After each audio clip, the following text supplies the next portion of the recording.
Majukan walau sesaat. Dikasih maju tidak bisa, apalagi diundurkan bapak-bapak ibu-ibu. Inilah kematian yang banyak kita lalai mengingat kematian. Ya, almarhum ini kalau saya dengar cerita tadi dari Pak Isram, Pak Iqbal, banyak yang cerita.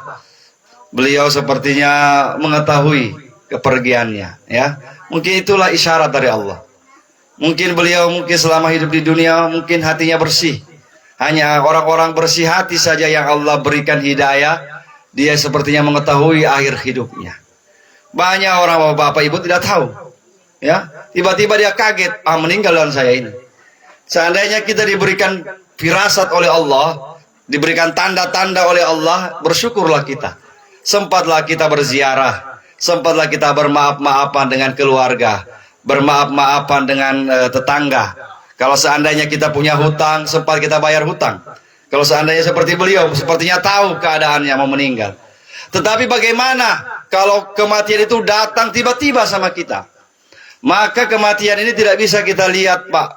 Tidak bisa melihat orang itu dari casingnya.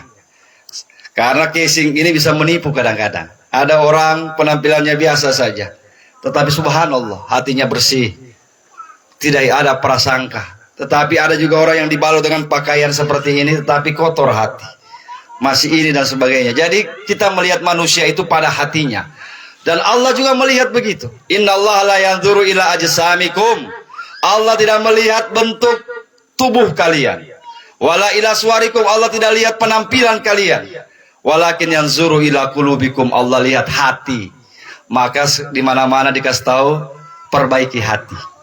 Kalau kata Agim, jagalah hati. Jangan dikotori. Sebab hati itu mahkota, Pak. Seluruh badan kita ini, mulai dari ujung kaki sampai ujung kepala, itu pasukan. Rajanya siapa? Panglimanya siapa? Hati. Kalau hati itu baik, baik seluruh badannya. Baik seluruh amal perbuatannya. Tapi kalau hati kotor, kotor semua. Dalam hadis Nabi, ala inna fil jasad mudghah. Dalam tubuh kita ada segumpal daging, kata Nabi. Iza saluhat, saluhat sairu amali. Kalau segumpal daging itu baik, sehat, bersih, maka baiklah seluruh amal perbuatannya.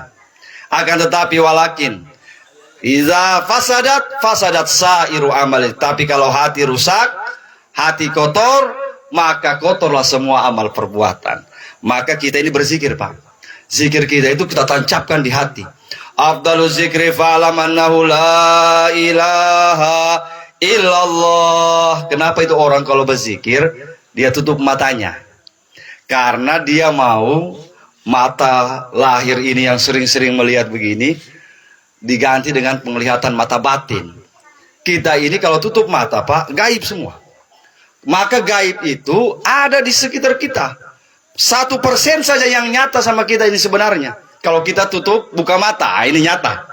Tapi coba kita tutup mata kita, maka semuanya menjadi gaib, semuanya menjadi tidak ada. Maka ketika berzikir, afdalu zikri fa'alam annahu la ilaha illallah. Tancapkan di hati. Zikir la ilaha illallah. Tidak ada Tuhan kecuali Allah. La ma'buda illallah. Tidak ada yang disembah kecuali Allah. Maka ketika zikir la ilaha illallah, pakai tekanan biasanya orang, ya. Terserah pakai lagu apa. Ada orang pakai lagu dangdut, yang di kampung-kampung tuh la ilaha illallah, lah itu lagu dangdut lah misalnya. Sama dengan lagu-lagu. Ada yang semi pop, la ilaha illallah, la ilaha illallah, semi pop. Ada yang rock juga. Mungkin ibu pernah dengar la ilaha illallah, la ilaha illallah, sampai dia goyang-goyang kepalanya. Kalau begitu jangan bilang sesat. Ini orang kalau beliau orang berzikir begini bilang sesat. Padahal tidak. Malam yazuk lam ya'rif. Tidak akan pernah merasakan nikmatnya berzikir itu kecuali orang-orang yang betul-betul paham. Maka kita harus, karena zikir ini Bapak, Ibu, cuma zikir yang bisa kita bawa sampai mati.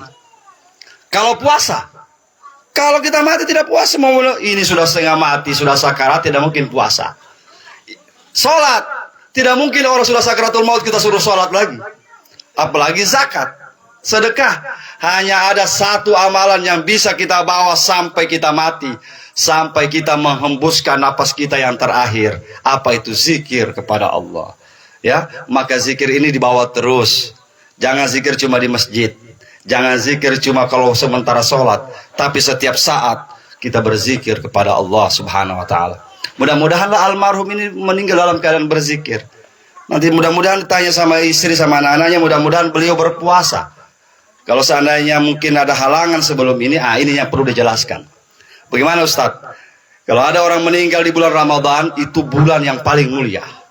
Benar tidak ada hadis Nabi SAW maupun dalam Al-Quran yang menyatakan bahwa orang yang meninggal Ramadan pasti masuk surga. Memang tidak ada. Tetapi alamat-alamat dari Nabi itu banyak. Siapa yang meninggal di Yaumil Jum'ah, siapa meninggal di hari-hari yang baik, di bulan Ramadan, Masya Allah. Tidak semua orang bisa meninggal bulan Ramadan. Itu kelasnya ulama. Kalau abah saya meninggal itu pas 23 Ramadan. Ya yang sama. Ini kan 27. Yang sama 23 Ramadan juga atau 24 almarhum ini. Ya. Bulan Ramadan. Maka mudah-mudahanlah dia meninggal di bulan Ramadan. Pertanda Allah menerima semua amal baiknya. Amin. Ya Rabbal Alamin. Satu. Kewajiban anaknya, istrinya, keluarganya cari tahu dulu. Apakah dia sebelum ini berpuasa? Kalau sempat dia tertinggal puasa, maka ada dua pendapat ulama. Pertama, dia harus dibayar dengan fidyah. Jangan dihitung yang sudah meninggal ya. Yang dihitung sebelum dia masih hidup. Misalnya mulai dari Ramadan pertama sampai dia meninggal. Apakah ada hutang puasanya? Kalau dia berpuasa terus sampai meninggal, mantap. Tapi kalau misalnya di hari ke-15 batal mungkin karena sudah sakit, maka yang dihitung itu yang batal itu. Dua pendapat ulama, satu harus diganti. Gantinya ulama mengatakan pertama anaknya yang ganti. Maksudnya kalau misalnya puasa hutang puasanya 5, kalau anak 5 orang, 1 hari 1 orang. Itu boleh. Tapi ada pendapat kedua yang lebih ringan. Maka ini yang dipanut oleh mazhab Imam Syafi'i. Termasuk orang Al-Herat, NU. Dia tidak usah berpuasa anak-anaknya. Tapi dibayar dengan fidyah. Kalau punya hutang. Tapi mudah-mudahanlah almarhum ini begitu meninggal dunia dalam keadaan berpuasa. Kalau dia ada hutang 1 hari, ganti 1 hari. Misalnya ada utangnya 2 hari, ganti 2 hari. Dan tidak lagi dikasih keluar zakat fitrah. Ini banyak. Saking cintanya sama suaminya, sama istrinya, biar istrinya sudah meninggal 10 tahun lalu, datang Pak zakat sama saya, Ustaz zakat. Ma itu di bawah juga, iya, 10 tahun lalu meninggal, tidak usah dibayar, kasihan. Orang yang sudah meninggal tidak boleh lagi bayar zakat. Ya, orang yang sudah meninggal itu tinggal diberi sedekah. Taruh di masjid, niatkan untuk almarhum istri. Taruh di masjid, niatkan untuk almarhum papa. Cuma kalau zakat itu syaratnya. Orang yang berzakat itu syaratnya pertama dia harus hidup di 2 bulan. Dia hidup di bulan Ramadan, dia hidup juga di bulan Syawal. Atau hari raya, bulan Lebaran. Kalau ada orang meninggal dunia pas jam 5 sore, sebentar malam sudah malam takbir. Besok sudah mau lebaran, jam 5 sore dia meninggal dunia, berarti ini orang tidak mendapatkan bulan Syawal. Dia tidak mengeluarkan zakat. Tetapi kalau ada orang meninggal malam takbir, berarti dia harus berzakat. Harus dikeluarkan zakatnya, karena dia dapat bulan Ramadan, dia dapat juga bulan Syawal. Tanda bulan Syawal itu masuk pas maghrib. Maka perpindahan bulan itu Mas maghrib kalau di dalam hukum Islam. Kalau perhitungan Qamariyah. Tapi kalau perhitungan Syamsiah yang Januari Februari itu jam 00, jam 12 malam perpindahan waktu. Nah, ini yang kadang-kadang tak salah orang. Mana tak salahnya?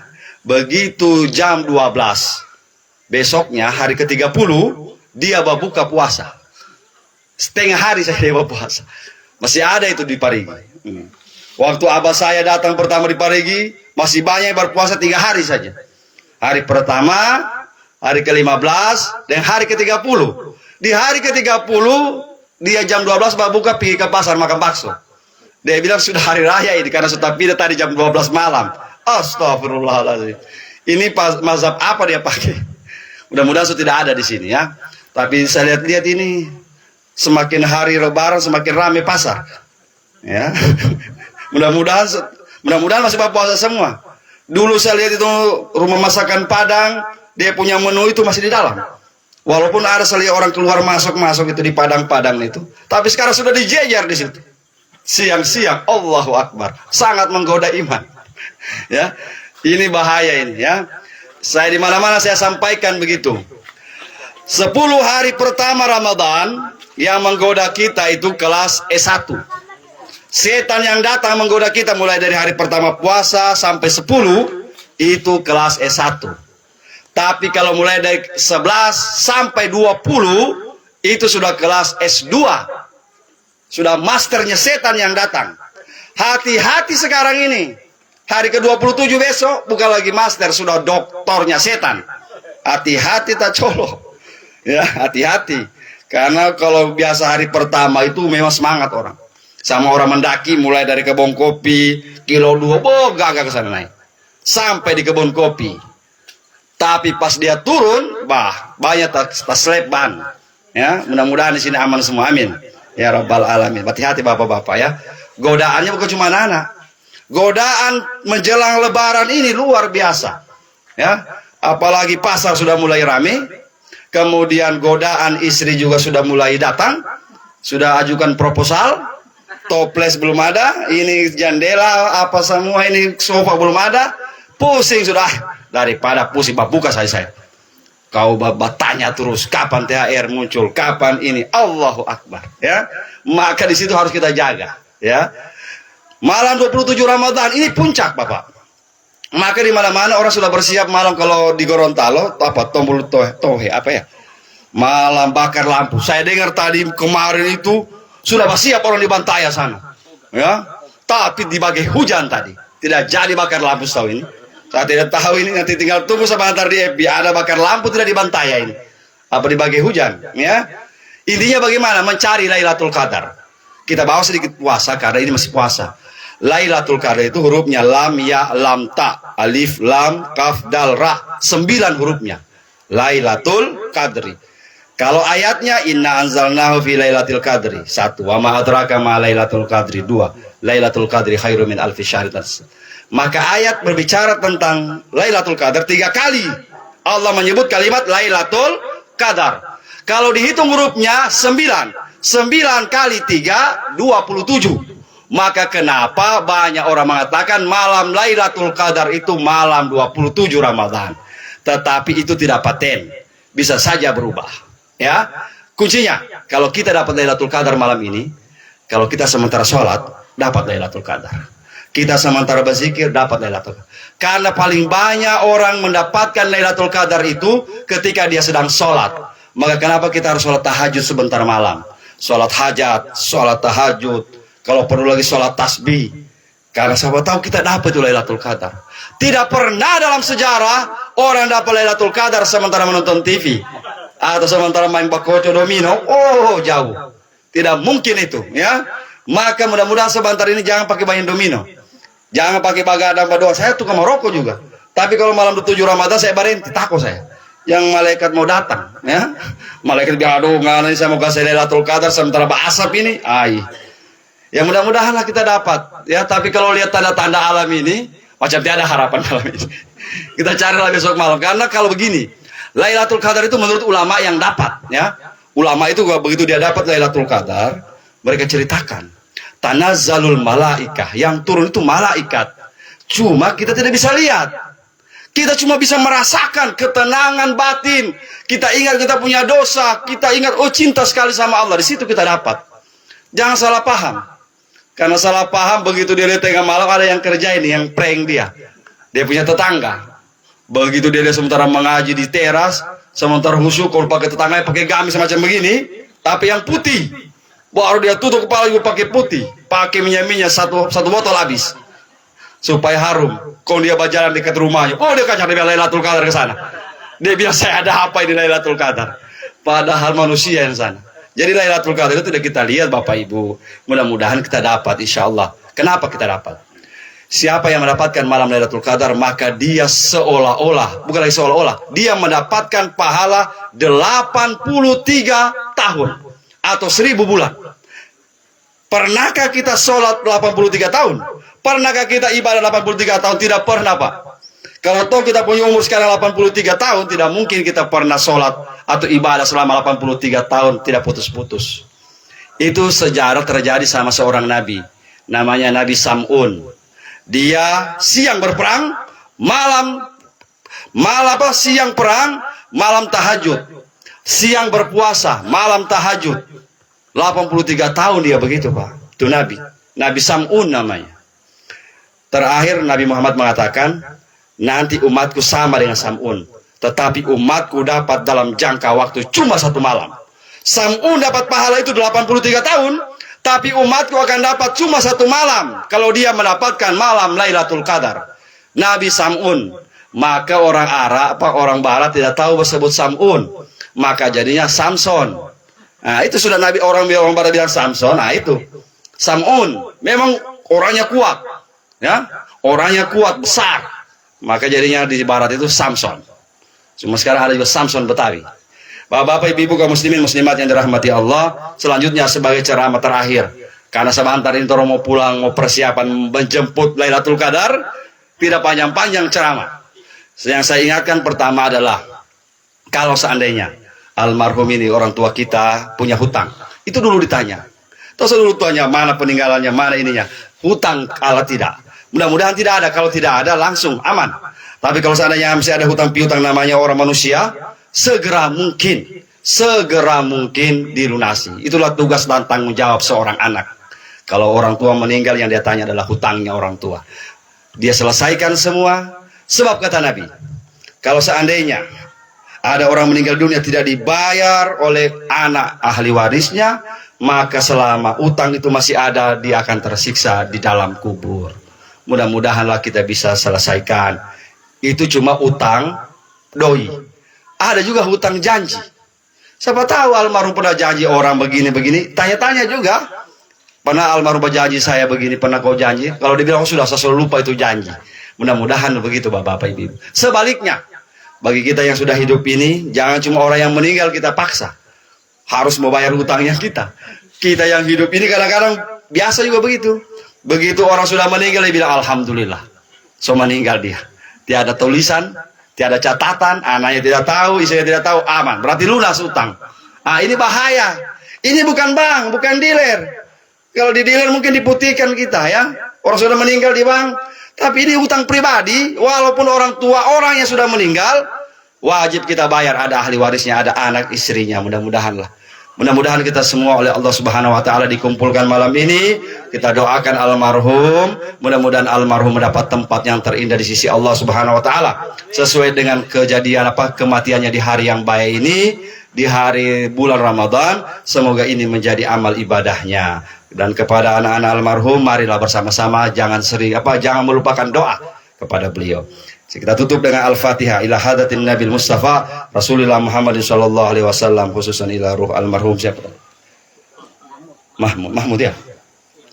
Mahmud Qasim. Al-Fatihah. Auzubillahi minasyaitonir rajim. Bismillahirrahmanirrahim. Alhamdulillah.